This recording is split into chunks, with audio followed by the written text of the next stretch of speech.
berbicara tentang sinergi dalam potensi mendatangkan hasil. Sinergi dalam potensi mendatangkan hasil atau keuntungan.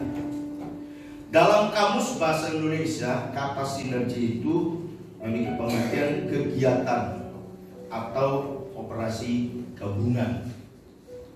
Sedangkan potensi itu bicara tentang kekuatan atau kemampuan dari seseorang, baik yang kelihatan maupun yang belum kelihatan. Berarti kalau kita gabung sinergi dalam potensi mendatangkan hasil, berarti suatu kekuatan yang digabungkan, yang bisa bersinergi bekerja sama, maka di dalam kebersamaan itu mendatangkan hasil yang luar biasa. Katakan amin. Nah, saya percaya setiap kita, apapun yang kita kerjakan, pasti kita itu mendatangkan hasil. Nah, kita mau lihat, saudaraku dikasih Tuhan, kita belajar kepada seorang yang bernama Nehemia. Dia punya hati, punya kerinduan yang besar dalam dirinya, yang Tuhan tahu dalam dirinya. Untuk apa? Untuk membangun kembali tembok Yerusalem. Ketika Nehemia punya beban, punya hati yang sedemikian rupa, sudah barang tentu untuk membangun kembali tembok Yerusalem itu. Tembok Yerusalem itu bukan sesuatu yang mudah, ya. Tembok yang sudah runtuh. Lalu dia mengumpulkan orang-orang yang memiliki beban yang sama. Supaya apa? Supaya apa yang jadi bebannya yang Tuhan tahu dalam hatinya itu bisa terlaksana dengan baik. Oleh karenanya, saudara kasih Tuhan, hari itu lewat kisah tentang Nehemia ini kita melihat ada beberapa hal penting yang menjadi suatu pembelajaran buat kita, supaya hal itu pun bisa kita lakukan bersama-sama jika kita ingin melihat ada hasil yang kita lakukan secara bersama-sama. Amin. Kita buka dalam Nehemia pasal yang keempat, Nehemia pasal yang keempat, mulai dari ayat yang pertama hingga ayat yang ke-23. Di situ, ketika Sanbalat mendengar bahwa kami sedang membangun kembali tembok, bangkitlah amarahnya dan ia sangat sakit hati. Ia mengolok-olokkan orang Yahudi. Ayat 2.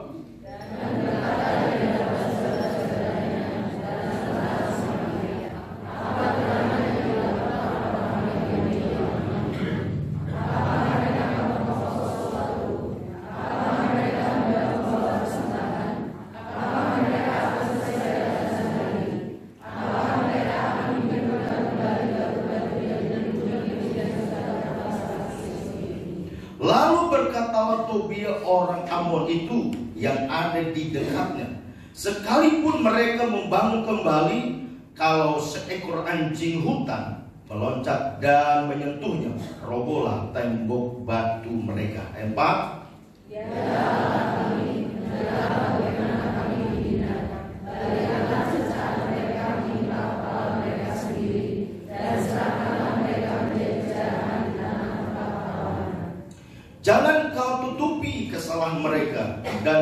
mereka, jangan kau hapus dari hadapanmu, karena mereka menyakiti hatimu dengan sikap mereka terhadap orang-orang yang sedang membangun. Ayat ke-6. Tetapi kami terus membangun tembok sampai SMA TV dan sampai ujung-ujungnya bertemu, karena seluruh bangsa bekerja dengan senang hati. Ketika Sanballat dan Tobia serta orang Arab dan orang Amon dan orang Asdod mendengar bahwa pekerjaan-pekerjaan tembok Yerusalem maju dan bahwa lubang-lubang tembok mulai tertutup, maka sangat marahlah mereka. 8. Mereka semua mengadakan kesepakatan bersama untuk memerangi Yerusalem dan jangan ada kekacauan di sana. Tetapi kami berdoa kepada Allah kami dan mengadakan penjagaan terhadap mereka siang dan malam karena sikap mereka. Ayat ke-10 kita baca bersama-sama. 1, 2, 3. Berkatalah orang Yehuda, kekuatan para pengangkat sudah terosok dan puing-puing masih banyak, tak sanggup kami membangun kembali tembok ini. Katakan amin. Bapak, Ibu dan Saudaraku dikasihi Tuhan, ketika dia melihat kondisi tembok Yerusalem yang runtuh, Tuhan berikan beban dalam dirinya. Ketika beban itu ada di dalam dirinya, dia berdoa bagaimana caranya supaya tembok Yerusalem bisa terbangun kembali. Nah, saudara kasih Tuhan, beban itu tidak hanya dia pikul sendiri, tapi apa yang jadi bebannya dia sampaikan kepada orang-orang yang bisa bekerja sama dengan dia, yang memiliki beban yang sama. Supaya apa? Supaya tembok Yerusalem itu bisa terbangun kembali. Sekalipun tidak mudah, sekalipun ada tantangan, tetapi sekalipun tidak mudah ada tantangan, hal itu tidak mengurangi semangat Nehemia untuk melakukan hal itu. Amin. Akhirnya apa? Akhirnya Nehemia membangun sinergi dengan berbagai macam kekuatan ataupun potensi, supaya apa yang dikerjakan, apa yang dilakukan, itu semua dilakukan bersama-sama, sehingga ketika dilakukan secara bersama-sama ada sinergi, ada potensi yang baik, maka semua itu akan mendatangkan yang luar biasa. Saudara pun dikasih Tuhan, apa yang dapat kita pelajari dalam kisah ini melalui kehidupan Nehemia ini? Apa yang dia perbuat? Minimal ada tiga hal pelajaran penting yang harus kita perhatikan bersama-sama melalui kisah tim kepemimpinan Nehemia. Ada 3 pelajaran penting yang dapat kita ambil di dalamnya. Lalu apa saja pelajaran itu yang harus kita ambil bersama-sama supaya hal itu bisa menjadi berkat dalam kehidupan kita? Ayat yang pertama hingga ayat yang ketiga, saya baca sekalian, berkata demikian: ketika Sanballat mendengar bahwa kami sedang membangun kembali tembok, bangkitlah amarahnya dan ia sangat sakit hati. Timbul amarahnya dan sakit hati. Ia mengolok-olokkan orang Yahudi dan berkata di hadapan saudara-saudaranya tentara Samaria, apa gerangan yang dilakukan orang-orang Yahudi yang lama ini? Apakah mereka memperkokoh sesuatu? Apakah mereka hendak membawa persembahan? Apakah mereka akan selesai dalam sehari? Apakah mereka menghidup kembali batu-batu timbunan puing yang sudah terbakar habis? Seperti ini ayat ketiga. Lalu berkatalah Tobia orang Amon itu yang ada di dekatnya, sekalipun mereka membangun kembali, kalau seekor anjing hutan meloncat dan menyentuhnya, robohlah tembok batu mereka. Saudara kasih Tuhan, ternyata tidak semua orang suka. Ternyata tidak semua orang setuju dengan apa yang jadi kerinduan dari Nehemia. Tetapi sekalipun tidak semua, ada orang yang tidak suka, hal itu tidak mengurangi semangat Nehemia untuk apa? Membangun tembok Yerusalem. Lalu apa yang dikerjakan saudara dikasih Tuhan? Yang dikerjakan oleh Nehemia, yang pertama, Nehemia membangun sinergi untuk melawan setiap tantangan yang ada. Jadi pelajaran yang pertama yang dapat kita ambil melalui kehidupan Nehemia, ketika dia punya kerinduan dan sedemikian rupa untuk membangun tembok Yerusalem, supaya apa kerinduan itu bisa menjadi suatu kenyataan, Nehemia membangun sinergi yang baik. Seluruh kekuatan yang ada dia kumpulkan. Untuk apa? Menghadapi setiap itu perlu dilakukan oleh Nehemia. Tadi dikatakan bahwa di dalam Nehemia untuk membangun tembok Yerusalem tersebut, ada orang-orang yang menentang, ada orang-orang yang menekan mereka. Nah, untuk menghadapi itu, dia tidak bisa dikuasai sendiri, makanya dibangunlah namanya sinergi. Dibangun apa? Kebersamaan. Karena ada tantangan, ada orang yang tidak suka apa yang dia lakukan. Supaya itu tetap berjalan, maka sinergi dibangunlah di dalamnya. Lalu yang kedua, mengapa Nehemia membangun sinergi untuk melawan setiap tantangan? Yang pertama, yang kedua, karena dengan Nehemia membangun kesehatian dengan bangsa-bangsa Yudi yang lainnya, maka ia dapat menghadapi atau mengatasi setiap tekanan yang ada. Bapak, Ibu, dan saudara yang dikasih Tuhan, ternyata sinergi itu penting. Kebersamaan itu perlu. Supaya apa? Setiap tantangan yang ada, ketika kita ada kebersamaan, maka situ ada letak kekuatan, sehingga apapun bentuk tantangan bisa kita hadapi bersama-sama. Amin. Kalau Bapak Ibu melihat di media sosial, hari-hari ini ada beberapa kepala daerah setingkat gubernur, baik di Semarang maupun di daerah lain, menghimbau apa? Di situ katakan supaya kita selalu berjaga-jaga, sebab virus apa namanya? Virus corona itu berubah. Betul, sudah kasih Tuhan. Ternyata itu membuat orang banyak ketakutan. Ya, saking takutnya, salaman juga sudah tidak seperti salaman orang Indonesia pada umumnya. Salamannya seperti apa?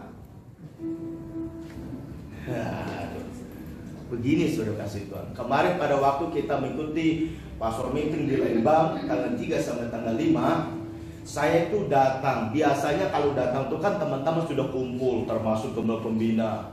Pak David ada di situ. Ya, kalau kita nggak salaman kan nggak enak. Ya, kita datang, kita mau salaman. Teman-teman tuh sudah jejeran sambil duduk di ruang tunggu sudah. Saudara pun kasih Tuhan. Saya nyodor tangan, sudah kasih Tuhan.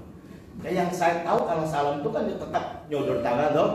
Saya ulurkan tangan, saya mau berdiri langsung mau salaman. Lalu beberapa orang bilang, Pak, salamannya hanya cukup begini. Waduh, saya tahu saya kalau salamannya harus salaman tangan ini. Sudah dikasih Tuhan. Ketakutan. Kepala daerah menghimbau supaya apa? Supaya kepala daerah setingkat gubernur, bupati dan sebagainya, supaya seluruh rakyat Indonesia selalu bisa menjaga. Bahkan dipesankan hindari komunitas-komunitas yang jumlahnya banyak. Saya berpikir kalau begitu gimana nanti ibadah, masa orang nggak ada ibadah, ya?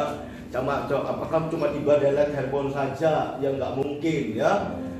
Sudah kasih Tuhan berdoa. Tapi hari ini kalau Bapak Ibu datang dalam ibadah ini, saya percaya kita percaya bahwa Tuhan adalah perlindungan bagi kita.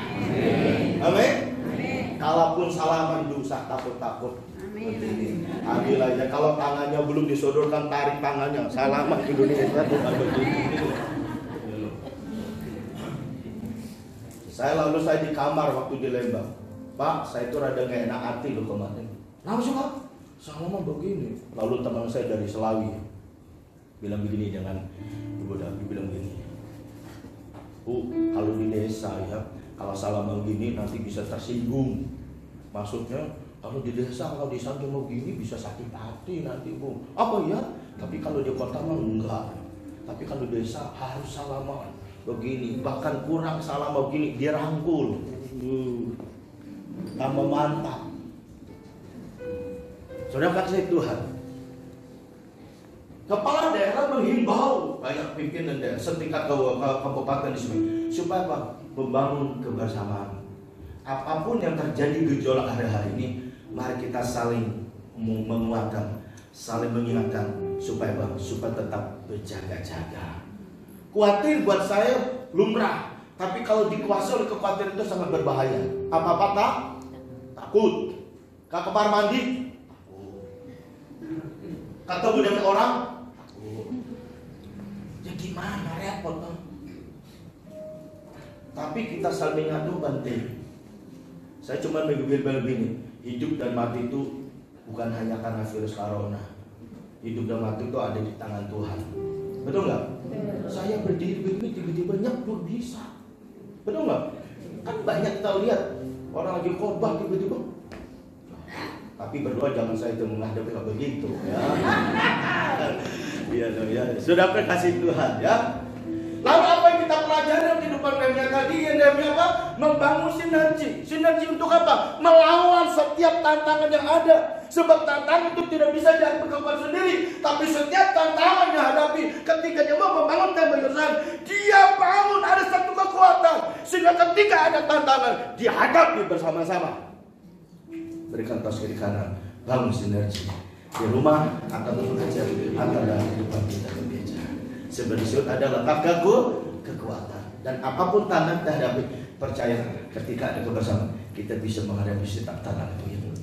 Berikan tepuk tangan buat Tuhan kita Yesus Kristus. Bangun sinergi baik dengan orang-orang yang satu beban dalam diri, karena di dalam menghadapi setiap tantangan sangat dibutuhkan yang namanya sinergi, kesatuan hati satu dengan yang lainnya. Maka dari itu Nehemia terus berjuang supaya ada sinergi yang terbangun di dalamnya. Ketika terbangun di dalamnya, maka ada kekuatan. Ketika ada kekuatan, maka setiap tantangan yang dihadapi bisa dihadapi karena ada kebersamaan. Amin. Sudah kasih. Lalu yang kedua dalam ayat yang keempat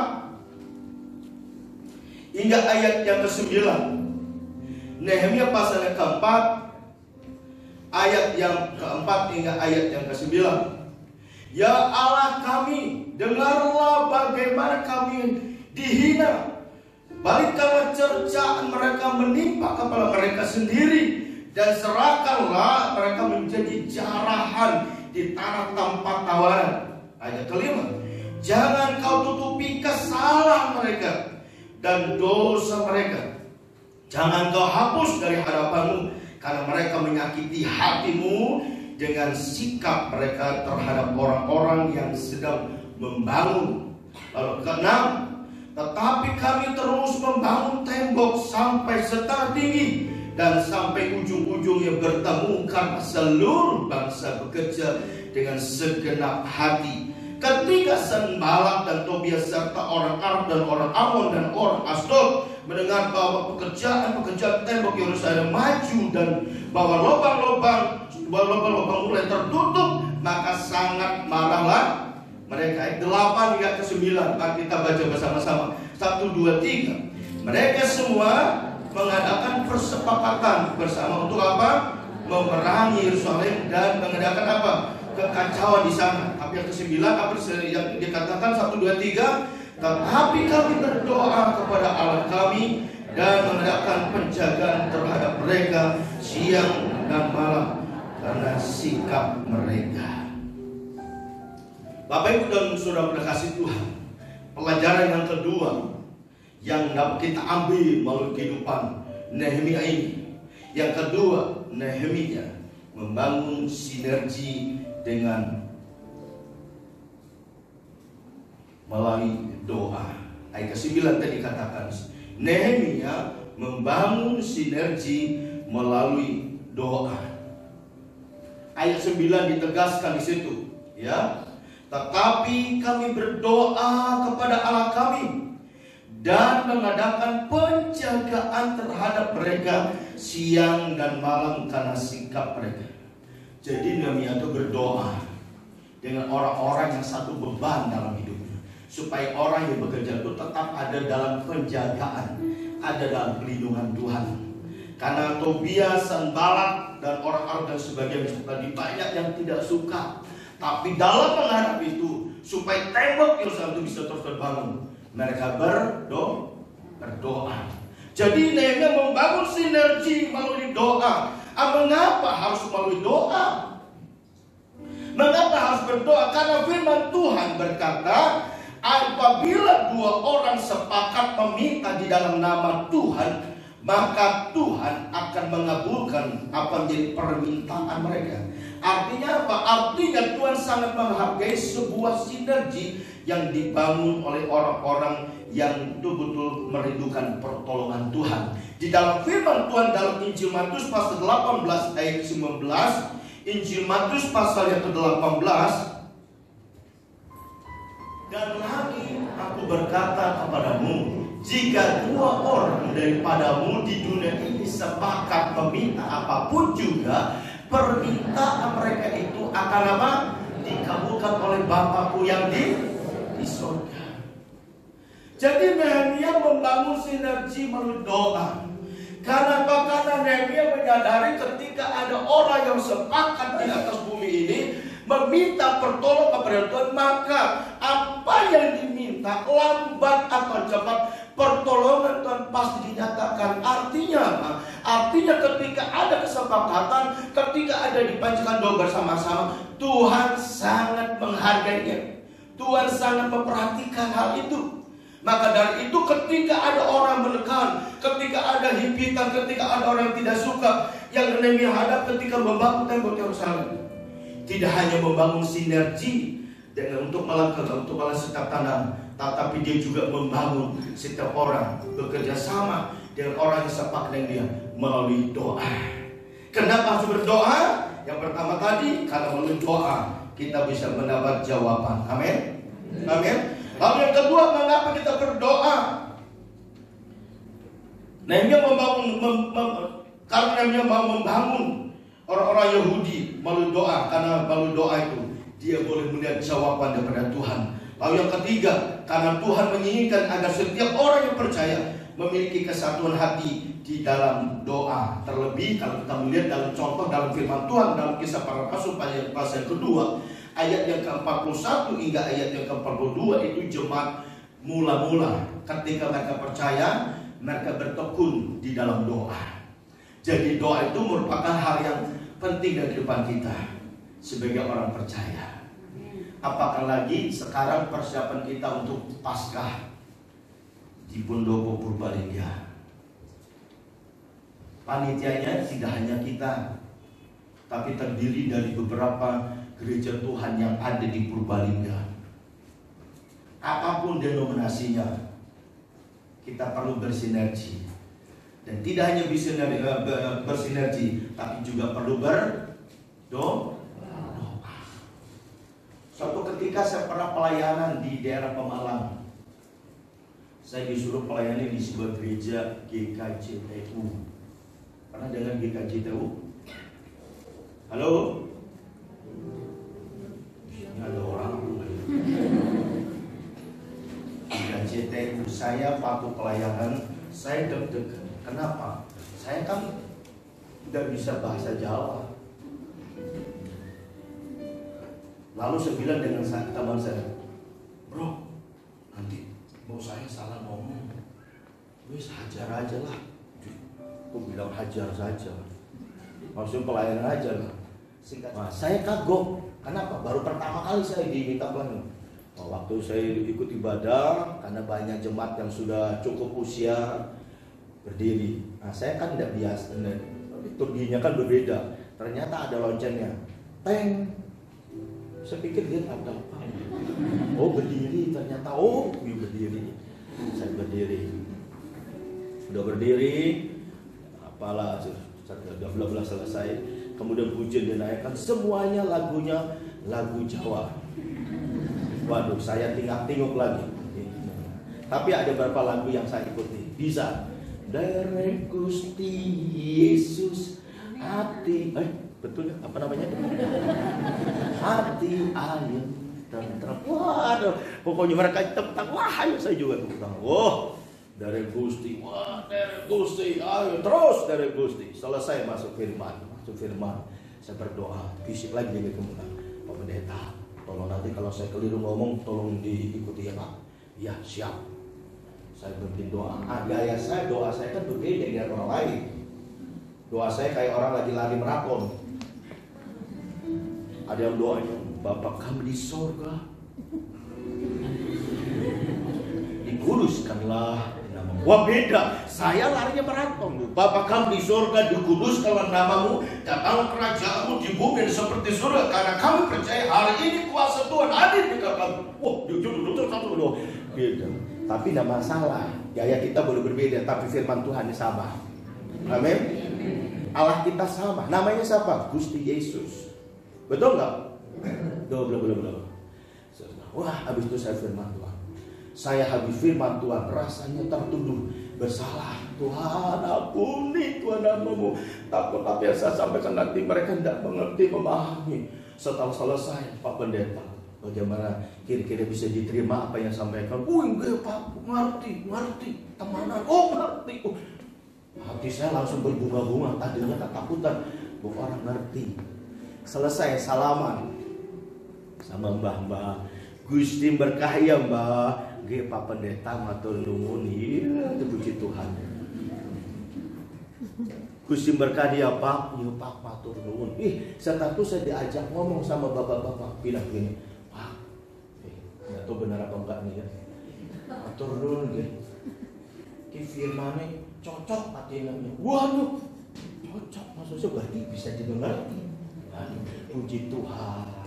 Saya ngelus-ngelus lagi dada saya, puji Tuhan, bisa dimengerti, bisa dipahami. Lalu bilang lagi, ibu-ibu bilang, Pak, besok maning ya, tuh besok maning. Aduh. Tapi sampai hari ini belum sempat ke sana lagi, saudara-saudara. Saya disuruh doa, disuruh firman Tuhan, tapi saya menyadari kita boleh berbeda dalam suasana ibadah, boleh berbeda liturgi, tetapi yang menjadi yang harus kita perhatikan dulu, Allah yang kita sembah Allah yang sama, amin. Yang dia tahu isi hati kita, bukan suasana yang ibadah hingar-bingar dan sebagainya, tapi yang Tuhan lihat adalah hati kita. Ketika Nehemia menghadapi tantangan, dia membangun sinergi melalui doa. Kenapa? Karena melalui doa dia percaya. Alkitab berkata tadi dalam Injil Matius pasal 18-19, di mana dua orang sepakat meminta padaku, maka aku mendengarnya. Berarti doa itu sangat penting bagi kita. Kita boleh berbeda, tapi doa tidak boleh putus. Amin. Amin. Berikan tos kiri kanan, bilang makanya doa dong.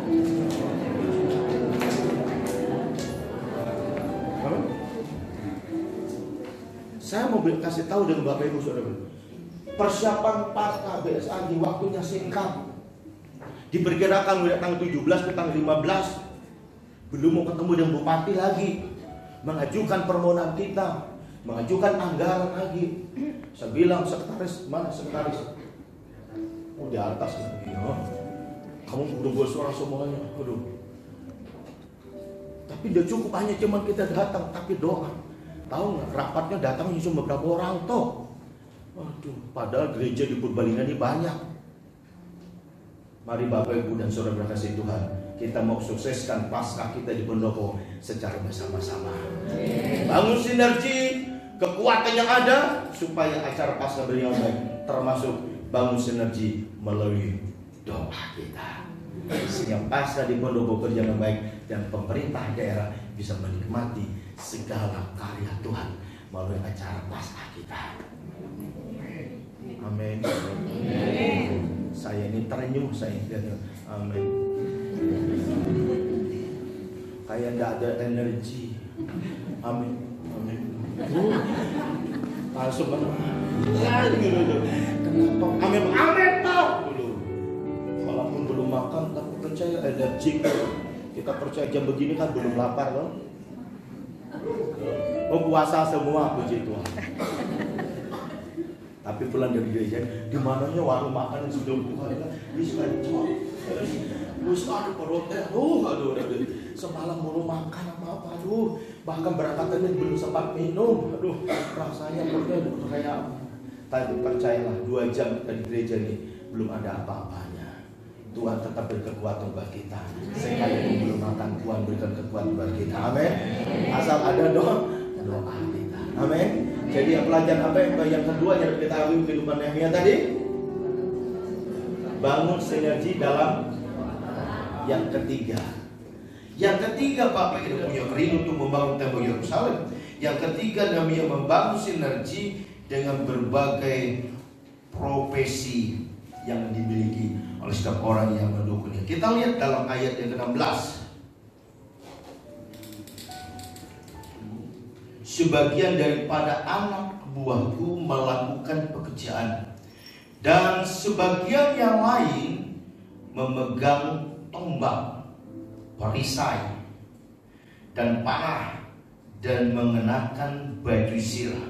Sedang para pemimpin berdiri di belakang segenap kaum Yehuda. Ayat 17, yang memikul dan mengangkut melakukan pekerjaannya dengan satu tangan, dan dengan tangan yang lain mereka memegang senjata. Coba kerja aja sambil ngangkat sesuatu, ada senjata di tangannya. Ayat 18, kita baca bersama-sama. 1, 2, 3. Setiap orang yang membangun dengan berikatkan pedang pada pinggangnya, dan di sampingku berdiri peniup sangkakala. Sekali ayat 19, 1, 2, 3. Berkatalah aku kepada para pemuka dan para penguasa dan kepada orang-orang yang lain, pekerjaan ini besar dan luas, dan kita terbatas. Yang satu jauh dari yang lain. Sekalian 20, 1, 2, 3. Dan kalau kamu mendengar bunyi sangkakala di suatu tempat, berkumpullah di sana mendapat kami. Apa dikatakan? Allah kita akan berperang bagi kita. Jadi Bapak Ibu dan Saudara dikasih Tuhan, yang dapat kita pelajari dalam kehidupan Nehemia ketika dia membangun Yerusalem.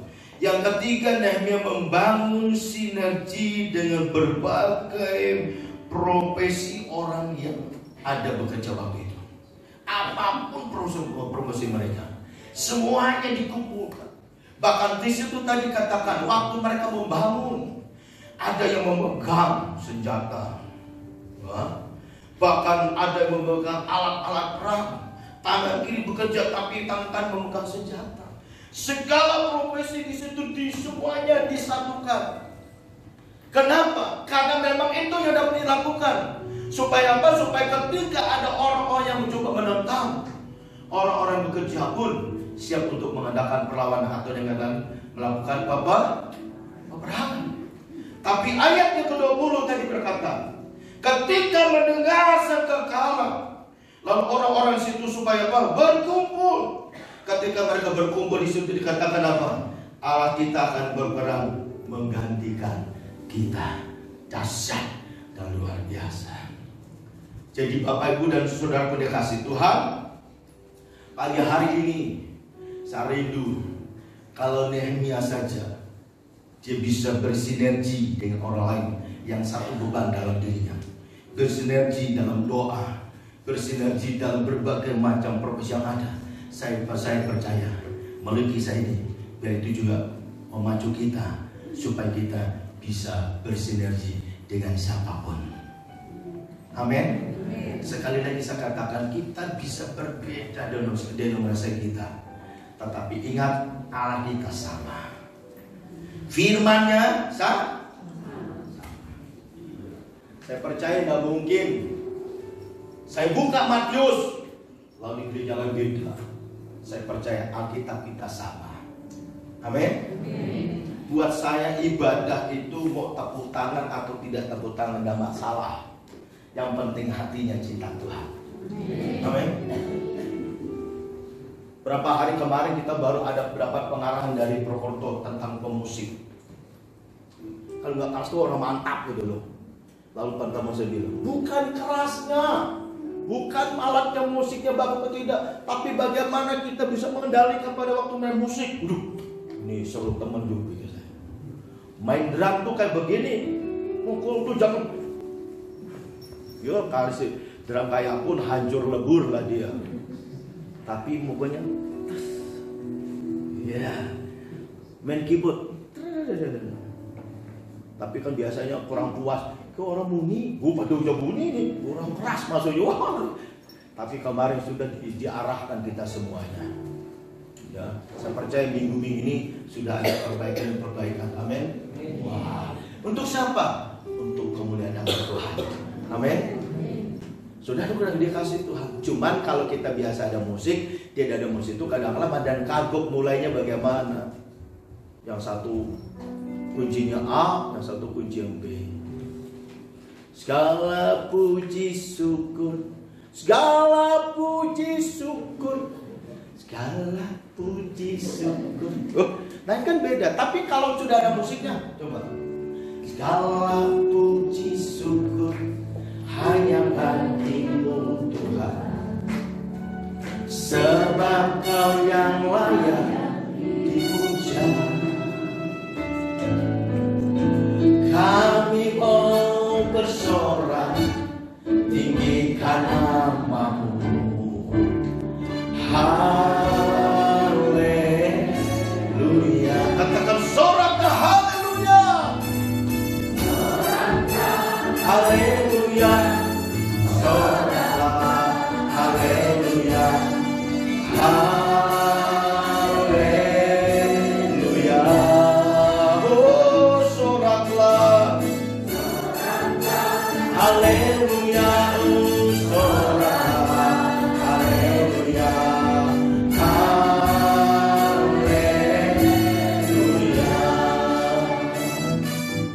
Saudara kasih Tuhan, kalau ada musiknya maka kita cepat, oh ini kuncinya ini. Tapi kalau nggak ada musik kadang-kadang badan susah, tinggal-tinguk, mulai, segala, oh tiba-tiba nimbrung, yang keras malah justru suaranya orang keluar ya. Segala puji syukur, segala puji. Tapi kalau ada musiknya maka bisa kita ambil suara yang sama. Amin. Tapi kalau tidak ada musik, ya apa boleh buat. Tepuk tangan juga bisa. Amin. Saya dulu waktu di Kalimantan paling banter tuh gitar biasa. Itu pun kadang-kala sudah senarnya sudah tidak karuan. Yang senar 2 ada, senar 1-nya orang. Gitar aja bisa ompong, apalagi ini ya. Paling banter itu gitar.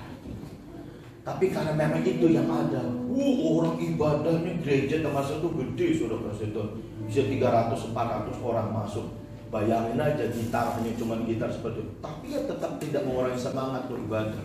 Saya kan punya gitar tadi ompong, tapi nggak masalah. Ibadah boro-boro ada AC, kipas angin aja nggak ada. Tapi nggak masalah, keringatnya sampai meler, nggak masalah. Karena saking keringatnya jendela-jendela dibuka semua. Karena di Kalimantan kan mau ibadah kayak apa, mau melompat kayak apa juga nggak masalah. Mau teriak selagi kamu sediak terserah lah. Ya, artinya nggak ada yang nggak ada yang beli apa-apa. Tapi kalau di Jawa kan nggak mungkin ya. Bawa gitar aja senangnya bukan main. Pada gitarnya ada yang putus senang. Tuh semangat ya. Tapi bukan berarti saya membahas tentang musik terus. Enggak, maksud saya begini sudah kasih itu. Segala potensi yang ada, segala profesi yang ada, ketika kita bisa bangun bersama-sama, maka di situ ada satu kekuatan. Dan apa yang jadi satu kerinduan kita? Ketika ada sinergi di dalamnya, percayalah kita akan melihat cara Tuhan untuk menyatakan segala kebaikannya dan karunia bagi kita. Dalam keluarga kah, di dalam gereja kah, di dalam pekerjaan apapun, sinergi ini, kerjasama ini perlu kita bangun di dalamnya. Terlebih dalam kehidupan kita berjemaat, ketika kita bisa bersama-sama, percayalah Alkitab tadi berkata, maka di situ berkat Tuhan dicurahkan bagi setiap orang yang sungguh-sungguh menaruh hati percaya pada Tuhan. Tuhan Yesus memberkati kita semua. Indah firman Tuhan pagi hari ini, kiranya setiap kita hari pagi ini boleh diberkati oleh Tuhan. Mari kita bersama-sama bagi berdiri, ucap syukur untuk firman Tuhan.